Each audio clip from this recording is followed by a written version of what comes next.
I'll comment as I go. Acts 24, the whole chapter. I'll gleam through the first few verses. The high priest Ananias, they went down to Caesarea, took the elders with them and a lawyer Tertullus to bring their case against Paul before the governor Felix of the Roman Empire of the area. Okay, and they stated their case, and they basically said a bunch of BS. And Paul did this, that. They had no witnesses and nothing. Okay, and it was all about their beliefs, nothing to do against the Roman Empire, you know. Okay, and then other Jews just piped in with them, you know, trying to confirm through yelling.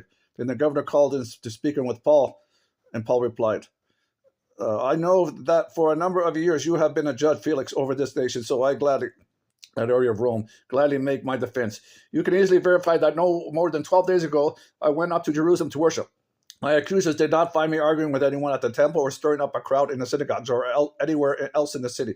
And they cannot prove to you the charges they are now making against me. However, I admit that I worship the God of our ancestors as a follower of the way, Christianity, what they call a sect, the Pharisees, which they call a sect. There you go. I believe everything that is in accordance with the law, the Old Testament, and the prophets that the New Testament was written on, as he's saying here. And I have the same hope in God as these men, that there will be a resurrection of both the righteous and the wicked. The Pharisees believe that with him, and Christianity teaches that. So I strive always to keep my conscience clear before God and man. Now, after an absence of several years, I came to Jerusalem to bring my people gifts for the poor and to present offerings. I was ceremoniously clean as far as the ways of the Old Testament. When anybody was found in the temple court doing this, there was no crowd with me, nor was I involved in any disturbance. But there were some Jews from the province of Asia who want to be here before you and bring charges if they have anything against me, or these who are here should state the crime they found in me when I stood before the Sanhedrin. Unless it was this one thing I shouted as I stood in the presence, it is concerning the resurrection of the dead, then I am on trial before you today.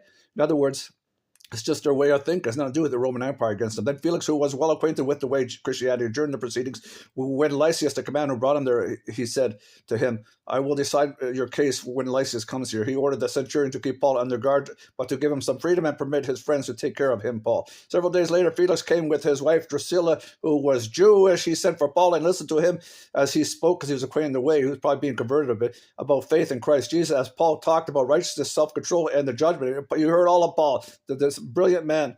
Felix was afraid of the gospel and his punishment. You know, that's enough for now. You may leave. When I find it convenient, I will send for you, Paul. And at that same time, he was hoping that Paul would offer him a bribe. So he went from him frequently and talked to him, hoping to get a bribe to figure out a way to throw out Paul, you know, into the Jews. When 2 years had passed, Felix was succeeded by Porcius Fetus.